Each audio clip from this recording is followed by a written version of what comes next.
नागपूर जिल्ह्यातील सावनेर तालुक्यातून वन्यजीव प्रेमींना हादरवणारी बातमी समोर आली आहे। केळवद पोलीस ठाण्याच्या हद्दीतील पिपळाभदी परिसरात अज्ञात वाहनाच्या धडकेत एका बिबट्याचा मृत्यू झाल्याची घटना उघडकीस आली आहे।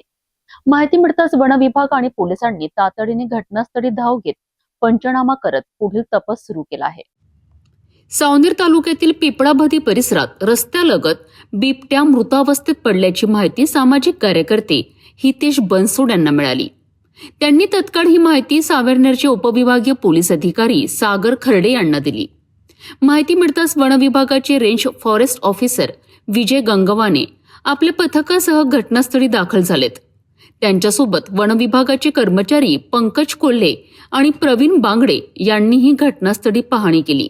केळवद पोलीस ठाण्याचे अधिकारी सूरज परमार यांनी घटनास्थळी पोहोचून पंचनामा केला।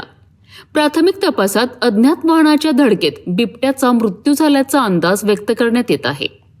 मात्र मृत्यूचे नेमके कारण शवविच्छेदन अहवालानंतरच स्पष्ट होणार असल्याची माहिती वन विभागाने दिली आहे।